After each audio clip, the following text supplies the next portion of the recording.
लेकिन इलेक्शन में खड़ा है, उसको प्रधानी का चुनाव लड़ना है, उसे गांव का मुखिया बनना है, उसको गैर मुस्लिमों के वोट भी लेना है। वही बेचारा गांव का मुखिया जिसने सुबह फजर की नमाज जमात के साथ पढ़ी, कुरान की तिलावत की, लेकिन शाम तक हिंदू भाइयों का वोट लेने के लिए वो किसी मंदिर में भी जा चुका होगा, मंदिर में टीका भी लगा चुका होगा, मंदिर पे जाकर वो अपना माथा भी टेक चुका होगा, ताकि ये साबित कर सके कि हिंदू भाइयों तुम्हारे साथ भी है। तुम देखोगे सुबह एक इंसान मोमिन होगा, लेकिन शाम होते होते वो काफिर हो जाएगा, और शाम को मोमिन होगा, सुबह होते होते वो काफिर हो जाएगा। इतने बड़े बड़े फितने आ रहे हैं तुम्हारे ऊपर, हमारे ऊपर, इसलिए बिल आमाली, इसी सारी ऐ लोगों अपने रब की मग़फ़िरत की तरफ जल्दी करो और उस जन्नत को हासिल करने के लिए जल्दी करो जिसका तूल अर्ज़ ज़मीन और आसमान के बराबर है, जो अल्लाह से डरने वालों के लिए, मुत्तक़ियों परहेज़गारों के लिए जो तैयार की गई है। नेक अमाल में जल्दी, हम जल्दी किसमें करते हैं? अच्छा मोबाइल खरीदने में, अच्छा लैपटॉप लेने में। हमें मालूम है कि कल तक हमारी सर्विस है, अभी नेट पैक है, लेकिन उसका इंतजाम एक दिन पहले से होने लगता है कि इसके लिए पैसा जुड़ा लो, इकट्ठा कर लो। बंद नहीं होना चाहिए। जितनी फिक्र आप इस चीज की कर रहे हैं मेरे भाइयों, उससे ज्यादा फिक्र आपको नेक अमाल की होनी चाहिए, उसमें जल्दी करने की फिक्र होनी चाहिए। जैसे कि उसी में दिमाग लगा हो। जन्नत में जो लोग जाएंगे और अल्लाह के अर्श के साए के नीचे जो लोग होंगे, उनमें से एक वो भी होगा। कौन?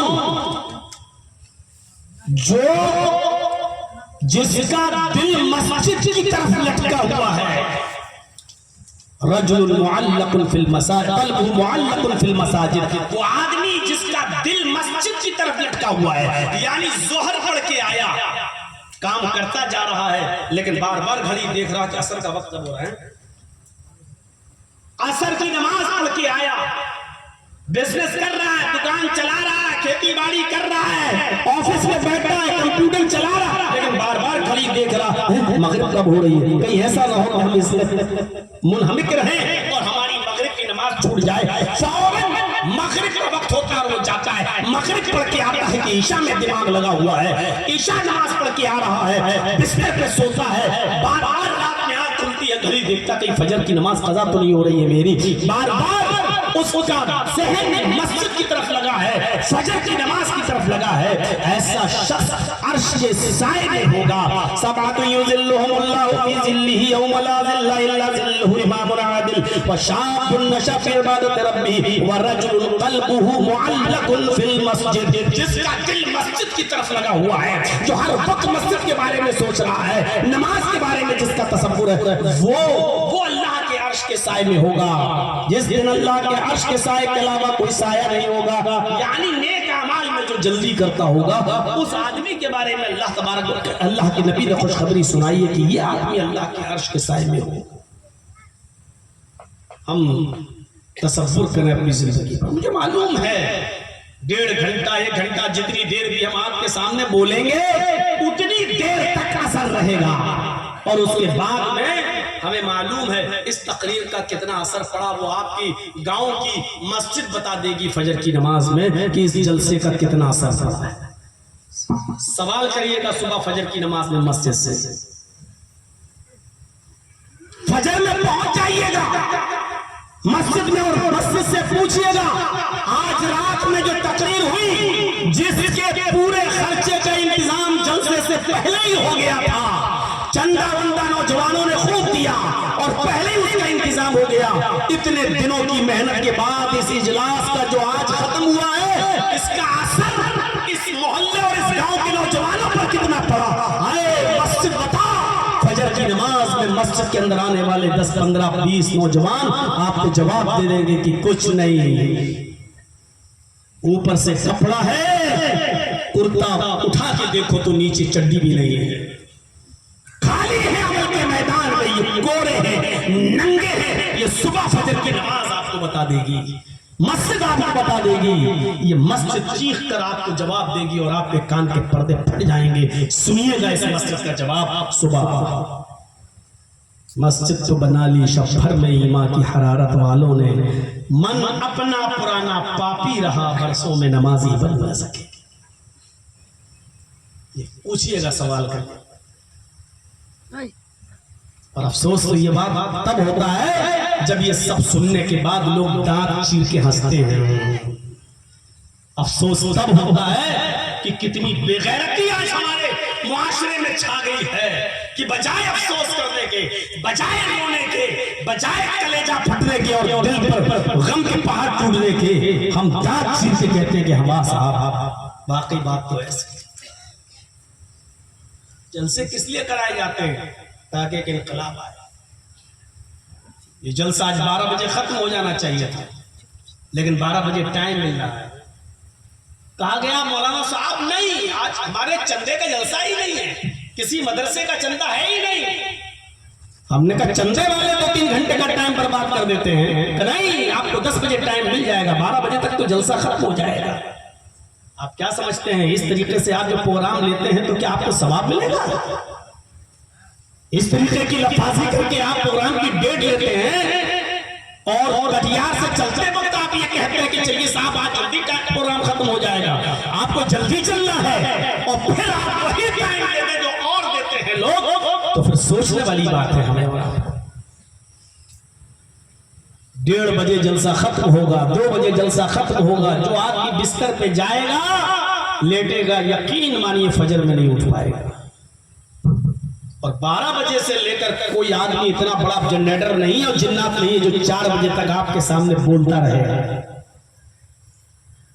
और बेगैरती हमारी और हमारे समाज की यह है कि मौलाना जर्जीस की तकरीर के बाद फिर सऊदिया के इमाम हरम को भी बुला लो तो आप सुनने के लिए तैयार नहीं और बैठने के लिए तैयार नहीं है यहाँ पर, क्योंकि आप जलसा सुनते ही नहीं है, आप मौलाना को सुनते ही नहीं है, आप कुरान हदीस सुनते ही नहीं है। आपको सिर्फ जर्जीस को सुनना है। आपको कुरान हदीस से कहां सरोकार है, कुरान हदीस से कहां। ये लड़का जो मदीना यूनिवर्सिटी में पढ़ता है, बताइए उसको 10 मिनट का टाइम, आपके इलाके का लड़का 10 मिनट का टाइम, मदीना यूनिवर्सिटी में पढ़ने वाले बच्चे को जिसकी हौसला अफजाई की जरूरत थी, आप 15 मिनट का टाइम, और गवैयों को आप 2 घंटे का टाइम और 3 घंटे का टाइम, लच्छेदार तकरीरें करने वाले को आप 2 घंटे का टाइम। अरे कौम के लोगों, चुल्लू भर पानी में डूब के मर मिटो।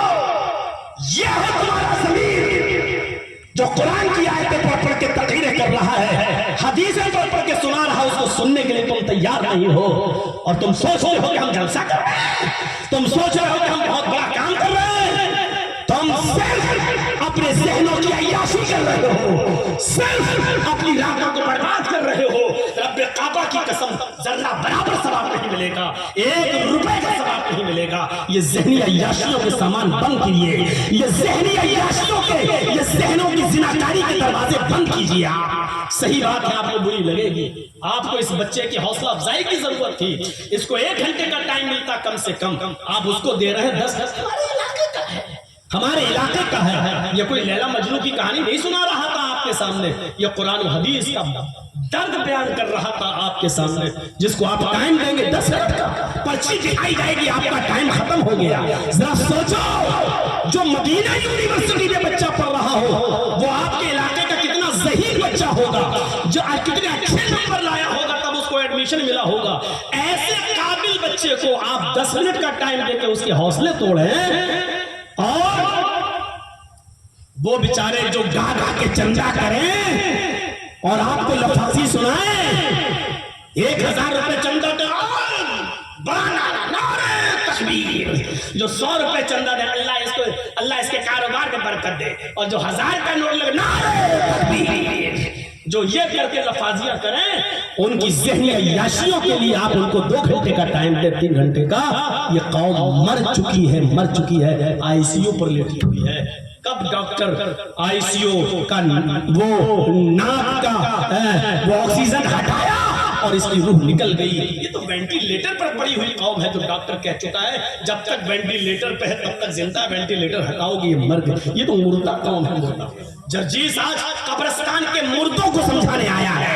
ये बेहिस कौम के सामने चीख रहा है, मुझे मालूम है कि मेरी तकदीर का हशर क्या हो।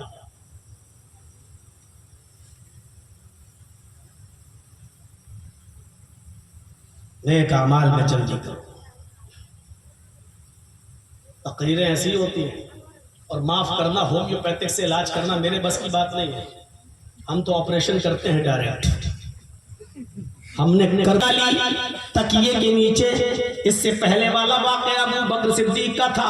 अब जो वाकया सुना रहा हूं वो हजरत मोहम्मदुर रसूलुल्लाह का है। नबी अकरम ने नमाज पढ़ाना छोड़ दिया, जबकि नमाज पढ़ना भी जरूरी था, ये भी फर्ज था, लेकिन आपने नमाज पढ़ाना छोड़ दिया। आपको एक काम याद आया, सोने की डली आपके तकिए के नीचे पे